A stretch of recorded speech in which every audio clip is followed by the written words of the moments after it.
రాంభూపాల్ గారు చెప్పండి, నిన్న జరిగినటువంటి సభ ప్రధానంగా మరి అసలు బ్రహ్మాండం అదైపోద్ది ఇదైపోద్ది అన్నారు. నా ప్రశ్న ఏమిటంటే 1,00,000 కోట్ల అప్పు గురించి, అంటే అప్పు చేస్తే తెస్తున్నారు కదా 1,00,000 కోట్ల అప్పు, ఇప్పుడు 77,000 కోట్లు అన్నారు, అది 1,00,000 అవుద్దో 2,00,000 కోట్లు అవుద్దో, వాళ్ళు ఎకరానికి 2 కోట్లు అవుద్దని గతంలో లెక్కలేసి చెప్పి కేంద్రానికి పంపించారు చంద్రబాబు గారు అప్పుడు కిందసారి టర్మ్లో. ఇప్పుడు 2,00,000 కోట్లని అప్పుడే చెప్పారు కాబట్టి ఇప్పుడు 1,00,000 ఎకరాలు తీసుకుంటే 2,00,000 కోట్లు అవుద్దో ఇంకెక్కువ అవుద్దో, ప్రస్తుతానికి 1,00,000 కోట్లే అనుకుందాం. ఈ 1,00,000 కోట్ల పనులు చేస్తున్నాం అన్నారు కాబట్టి నిజంగా 1,00,000 కోట్ల అప్పు గురించి ఎందుకు మాట్లాడలేదు? అసలు 3,00,000 కోట్లు 1,00,000 కోట్లు 3 ఏళ్లలో ఖర్చు పెట్టడం, ప్రభుత్వ పరంగా ఖర్చు పెట్టడం సాధ్యమైన, అన్లెస్ అండ్ అదర్వైజ్ కాంట్రాక్టర్లకి రేట్లు ఇష్టారాజ్యంగా పెంచేస్తే ఏమన్నా అయినా కూడా కష్టమేమో. వీటన్నిటి మీద మీకేమనిపిస్తూ ఉంది? ఈ ఓవరాల్గా ఈ సభ మీద మీ విశ్లేషణ ఏమిటి? లక్షల కోట్ల రూపాయలు ఖర్చు పెట్టినారు, లక్షల మందిని పోగేసినారు. గౌరవంగా ఉండాల్సిన ప్రధానమంత్రి, ముఖ్యమంత్రి, ఉప ముఖ్యమంత్రులు, మంత్రులు అందరూ పాల్గొన్నారు. ఈ సభ ద్వారా ఆంధ్రప్రదేశ్ ఆశిస్తున్నది అంటే గత 10 సంవత్సరాల నుంచి మనకు రాజధాని లేదు, ఇప్పటికైనా ఆ రాజధాని నిర్మాణానికి కేంద్రం ఏదైనా ఇస్తుంది అని చెప్పేసి అందరం ఆశించాం, మనం గాని ప్రజలు గాని రాష్ట్రంలో ఉన్నటువంటి అనేక మంది. కానీ నిన్న జరిగింది ఏమిటి? ఒకరినొకరు పొగడ్తలు పోడ్చుకోవడానికి సరిపోయేంత టైం నిధుల గురించి ఎవరు మాట్లాడలేదు. ఇప్పుడు మన ఏదైతే వీవర్ అడిగినట్టుగా రాష్ట్ర ప్రభుత్వం నుంచి ఆయన అడగలేదు సభలో, ఇవ్వాల్సినటువంటి కేంద్రము మేము ఇంత ఇస్తాము, ఇదో ఈ రాజధాని మాది బాధ్యత అని వాళ్ళు చెప్పలేదు. మొత్తం మీద చంద్రబాబు నాయుడు గారి ద్వారా నరేంద్ర మోడీ గారు చాలా విషయాలు తెలుసుకున్నట్టు, నరేంద్ర మోడీ ద్వారా దేశం మొత్తం అభివృద్ధి అయిపోయి ప్రపంచంలో అగ్రగామిగా ఉన్నట్టుగా చివరిగా ఒక చాక్లెట్ ఇచ్చి మొత్తం మన ప్రజలందరినీ ఏం చేశారో ప్రజలు ఇప్పుడు ఆలోచించుకోవాలి. చాక్లెట్ అంటే గుర్తుకొచ్చింది, దీని మీద కూడా కామెంట్ చేయండి. పవన్ కళ్యాణ్ గారికి ఎందుకు చాక్లెట్ ఇచ్చారు? లోకేష్ గారు అందరికంటే చిన్నవాడు కదా, ఆయనకి ఎందుకు ఇవ్వలేదు? ఆయన పేరే ఎందుకు ప్రస్తావించలేదు అంటారు? సార్ ఇప్పుడు 1,00,000 కోట్ల రూపాయలు రాజధాని అంటున్నారు. 2015లో ఓసారి 2 సార్లు, అప్పుడే ఆ సంవత్సరంలోనే 2 సార్లు శంకుస్థాపన, ఇప్పుడు 3వ సారి చేశారు. 3 సార్లు శంకుస్థాపన చేసిన తర్వాత 10 సంవత్సరాల్లో, గతంలో మీరు శంకుస్థాపన, ఆయన నాయకత్వంలోనే శంకుస్థాపన జరిగింది. ఈ 10 సంవత్సరాల్లో ఎందుకని ముందుకు అడుగు పడలేదు? ఎవరు దీనికి కారణం? కేంద్రం ఈ రోజు నిధులు చాలా ఇచ్చామని చెప్తున్నారు. మరి నిధులు ఇచ్చింటే ఆ నిధులు ఎక్కడ పోయినాయి? ఆ నిధులతో ఏం జరిగిందని నువ్వు చెప్పాలి కదా, నువ్వు బాధ్యుడు కదా. నిధులు ఇచ్చినామని చెప్పిన తర్వాత ఆ నిధులకు బాధ్యత మీకు లేదా కేంద్రానికి? ఆ నిధుల గురించి మాట్లాడలేదు. అందుకనే నిధులు ఇవ్వకుండానే అబద్ధాలు చెప్పారు. ఇప్పుడు చూస్తే 1,00,000 కోట్ల రూపాయలకు సంబంధించినది ముఖ్యమంత్రి గారు రోజు ప్రచారం చేశారు. కానీ అక్కడ సభలో మాత్రం మేము ఇన్ని కోట్ల రూపాయలు ఖర్చు పెట్టి కడుతున్నామని ఆయన చెప్పలేదు, ఇన్ని కోట్లకు నా భుజం సపోర్ట్ చేస్తుందని ఆయన చెప్పలేదు. ఒకరి భుజాలు ఒకరు సపోర్ట్ చేసుకుంటామన్నారు. మీ భుజాల వల్ల రాజధాని నిర్మాణం జరగదు, నిధుల వల్ల జరుగుతుంది. నిధులు ఎక్కడి నుంచి వస్తాయి? ఈ 1,00,000 కోట్లు ప్రపంచ బ్యాంకు నుంచి ఇప్పటికే 1,500 కోట్లు తీసుకున్నారు, అడ్కో నుంచి ఇంకో 11,000 కోట్లు తీసుకుంటున్నారు. ఇంకా ఈ మిగిలిన కోట్ల రూపాయలన్నీ అప్పులేనా? అప్పులే అయితే ఆంధ్రప్రదేశ్ ప్రగతి ఏమవుతుంది, అభివృద్ధి ఏమవుతుంది, వెనకబడిన ప్రాంతాలు ఏమవుతాయి, ఈ రాష్ట్రంలో మీరు ఇచ్చిన హామీలు అమలు ఏమవుతుంది? వీటి గురించి కదా చెప్పాల్సింది. కేంద్రం పోనీ ఏదన్నా ఈ 1,00,000 కోట్లలో మిగిలిన డబ్బులు మేము ఇస్తున్నామని కేంద్రం ఏమైనా చెప్తుందా? ఒక్క మాట చెప్పలేదు, నయా పైసా కూడా చెప్పలేదు. గతంలో కనీసం మట్టి నీళ్ళైనా తెచ్చిచ్చిపోయినాడు, ఈసారి ఒక చిన్న చాక్లెట్ ముక్కతో పరిష్కారం చేసిపోయినట్టుగా కనపడుతుంది. మీరు అన్నట్టుగా ఆ చాక్లెట్ ఆయనకి ఎందుకు ఇచ్చాడు? తీసుకుని ఆయన చెప్పాలా? ఆయన అందరికంటే పిల్లోడుగా భావిస్తున్నాడా?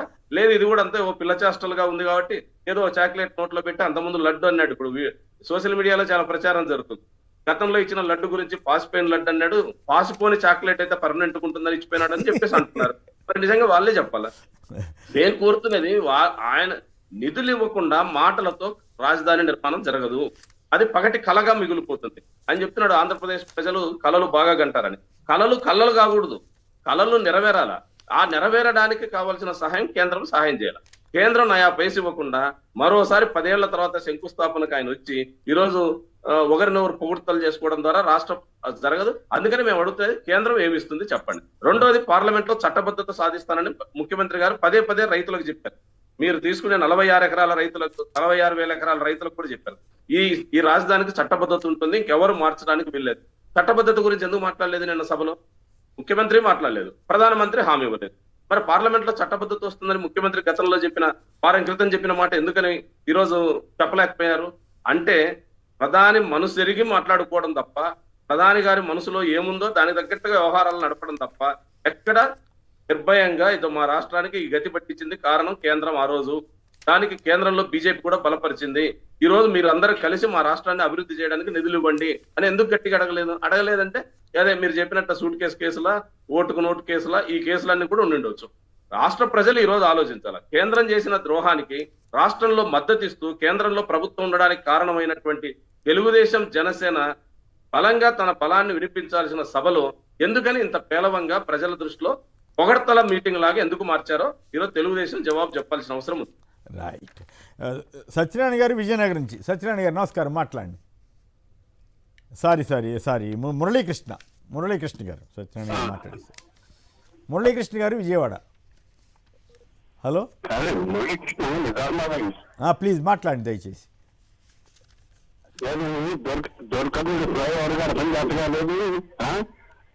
వాళ్ళు కడతాం జాతగా లేదు, ఈయన అమరావతి కడతాడండి అప్పు చేసి.